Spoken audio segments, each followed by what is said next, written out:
Notre carnet de voyage, chaussez vos crampons. On vous emmène ce soir à la découverte des cascades de Guinée en Afrique de l'Ouest. Au programme, nuit dans une case traditionnelle, récits et légendes au coin du feu, excursion bien sûr. Une expérience magique pour les étudiants français qu'ont suivi Marc de Chalvron et Stéphanie Aglietti. Reportage. Bon, vous êtes prêtes? Allez. Ce sera peut-être la randonnée de leur vie. Ces 7 étudiants français en mission humanitaire terminent leur séjour en Guinée par 2 jours de marche dans le Fouta Djallon.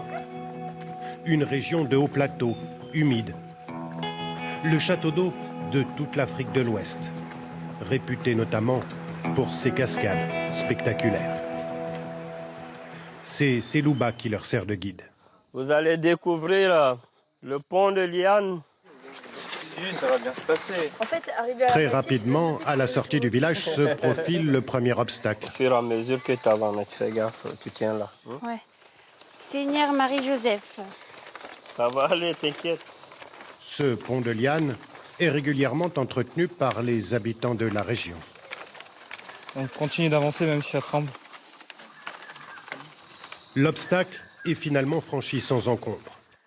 Le groupe, pas franchement des randonneurs chevronnés, progresse doucement. Il fait frais ici. Protégés de la chaleur par cette forêt dense. 14 km pour la première journée, pour arriver à cette clairière jusqu'au petit village de Leifita. Venez, bienvenue, Kotoli. C'est ici que les étudiants vont passer la nuit, accueillis par les habitants. Bonsoir. Pour la plupart d'entre eux, une première expérience dans une case traditionnelle. Bonjour. Bienvenue chez nous. La nuit tombée, tout le monde se réunit autour d'un feu avec le chef du village. Vous savez, les chutes que vous allez voir demain, avant on n'y allait pas. La légende veut qu'elles soient habitées par le diable. Les jeunes Français écoutent le chef attentivement et comprennent que la randonnée n'est pas le plus important. Enfin, on a un autre point de vue sur les choses. Je pense que ça va nous apprendre à relativiser beaucoup quand on va revenir en France.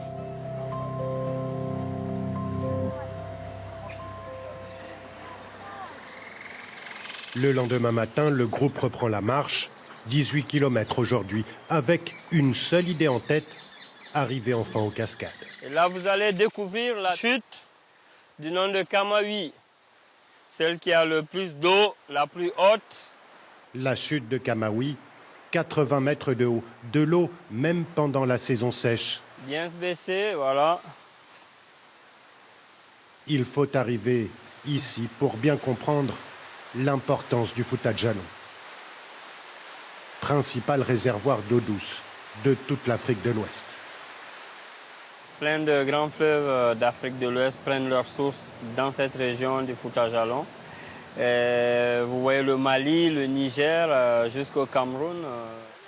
Et pour les étudiants, un spectacle qu'ils ne sont pas prêts d'oublier. C'est quelque chose qu'on ne reverra sûrement jamais dans notre vie. Enfin, des grandes cascades comme ça, entourées de tant de verdure, c'est vraiment super. Qu'un seul mot, c'est waouh. Mais là, on a envie de se baigner, il y a trop de débit, c'est trop fort. Il faut aller un peu plus loin, en amont de la chute, Doucement là, ça glisse, hein, faites gaffe. pour pouvoir enfin se rafraîchir.